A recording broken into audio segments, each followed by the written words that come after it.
Rich countries hoard life-saving vaccines while poor nations wait for trickles.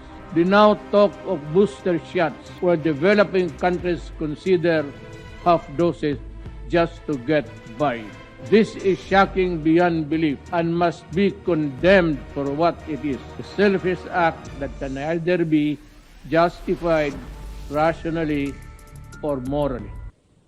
Mr. President, I congratulate you on your election and welcome your presidency of hope.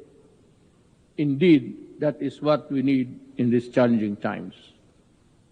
For nearly 2 years now, the pandemic has upended our lives. The climate crisis has worsened, the inequalities have deepened, and the geopolitical balance is in a state of dangerous flux. Certainly, these are complex problems, but one thing is clear. They all hit the poor the hardest. Injustice is the common thread that ties these issues together. When I spoke before this august body last year, I said that how we address these issues will define our future. From what I have seen, that future will likely be one of inequality, where the poor plays catch up with the rich, with no hope or chance of ever succeeding in closing the gap. We cannot, in all conscience, allow this to happen. An unjust order is inherently volatile. We have to reverse course. How then do we, as governments, reconcile our obligations to our own citizens with our responsibility to the rest of humanity? For the Philippines, we understand that we need to expand our notion of us beyond the nation, so we can work together to secure our common future. We recognize that only inclusive multilateralism can deliver the global public goods we need. And we believe that fairness, equality, and respect should always be the basis of our engagement with one another. Only with this can we correct the injustices that doom the downtrodden all over the world to a life of indignity, and for the thousands during this pandemic, certain death. Mr. President, the picture is bleak. It is a man-made drought of vaccines ravaging the poor countries. Rich countries hoard life-saving vaccines while poor nations wait for trickles. They now talk of booster shots while developing countries consider half doses just to get by. This is shocking beyond belief and must be condemned for what it is, a selfish act that can neither be justified rationally or morally. The plain fact is, this pandemic will not end unless the virus is defeated everywhere. Vaccines are key to achieving this. This is why the Philippines committed $1 million to the UN's COVAX facility. This is our modest contribution to our collective fight against COVID-19. We strongly urge our privileged partners to fully support the COVAX facility and further strengthen other cooperation mechanisms. We need this to save more lives, break the cycle of variants, and help ensure global economic recovery. Just as COVID-19 has had an uneven impact on the peoples, climate change has also exposed the varying vulnerabilities of countries around the globe.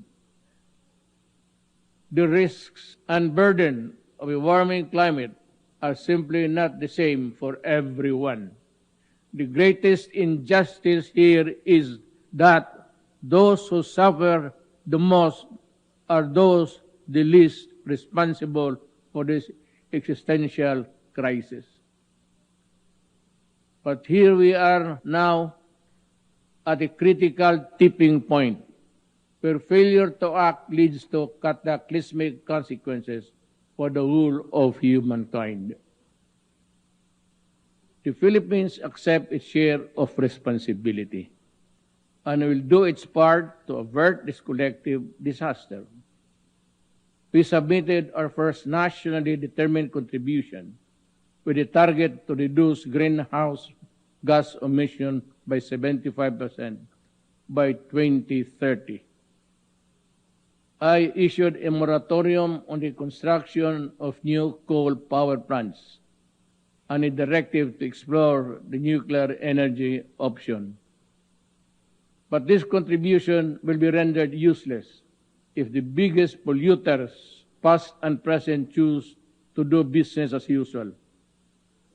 We therefore appeal for urgent climate actions, especially those who can truly tip the balance. Developed countries must fulfill their long-standing commitment to climate financing, technology transfer, and capacity building in the developing world. This is a moral obligation that cannot be avoided. Our world's transition to a green economy must not be at the expense of developing countries' economic vitality. It simply cannot be, or it would be another travesty of justice.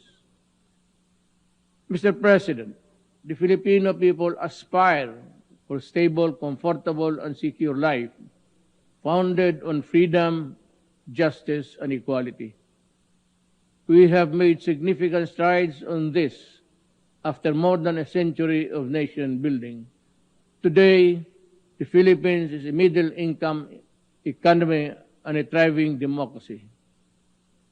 But difficult challenges remain. This we do not deny. Millions of Filipinos work abroad under the most difficult and inhumane of circumstances. We call for the abolition of all structures that allow exploitations and oppression of migrant workers.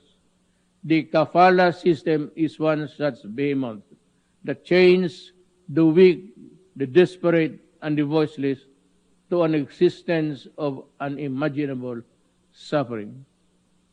Nothing can justify the continued existence of this unjust system. While reforms have been made, the kafala system must be dismantled sooner or later in the name of justice and basic decency. The Philippines seeks stronger partnerships to protect the rights of the Filipinos and realize the full potential of our nation. But let me be clear. What we mean is partnership that respects our people's agency. Let me say this again. My government has a mandate and obligation to my people. We will deal with all criminals, including terrorists, with the full force of our laws. The Filipino people want to live in peace, security in their homes and communities, free from harm and danger from the lawless. But achieving this goal has not been without challenges. I say this in no uncertain terms. The law applies to all. I have instructed the Department of Justice and the Philippine National Police to review the conduct of our campaign against illegal drugs. Those found to have acted beyond bounds during operations shall be made accountable before our laws. We have recently finalized the United Nations, our joint program of human rights. This is a model for constructive engagement between a sovereign member state and the United Nations. Meaningful change to be enduring must come from within. The imposition of one's will over another, no matter how noble the intent, has never worked in the past, and it never will be in the future. How many more countries shall be made to unravel and descend into chaos before the powerful heed the simple lesson? In dealing with complex problems in nation building, let us consider pragmatic approaches that square ideals with reality. Sure, they may lead us to imperfect solutions, but solutions nonetheless that actually work. We will pay the price for the misadventure of the few that spiral into humanitarian disasters. The Philippines, in line with its long-standing humanitarian tradition, has opened its doors to Afghan nationals, especially women and children fleeing the conflict. As one global community, we must do our utmost to help the Afghan people and all those who continue to suffer. For the Rohingyas, I have instructed our Department of Justice to work closely with the UN High Commissioner on Refugees to prepare a cooperation program for a specific number of Rohingyas consistent with our capacities. The Philippines has limited resources during these extraordinary times. But what we can do for humanity and will uplift human dignity, we will. Mr. President, in a period of profound geopolitical change, it is vital that all countries, big and small, commit to the rule of law fully and firmly.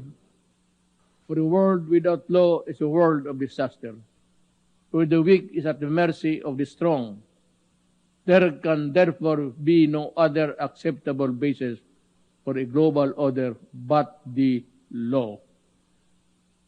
We must resolve disputes peacefully, as we manifested in the Manila Declaration of Peaceful Settlement of International Disputes. The Philippines is one with the ASEAN and other stakeholders in ensuring that the South China Sea remains a sea of peace, security, and prosperity. The 1982 UNCLOS and the 2016 Arbitral Award of the South China Sea provide a clear path towards a just, fair, and win-win solution for all. The award must be seen for what it is, a benefit across the board to all who subscribe to the majesty of the law. No amount of willful disregard by any country, however big and powerful, can diminish the arbitral award's importance. Mr. President, we face multiple crises that demand effective global governance.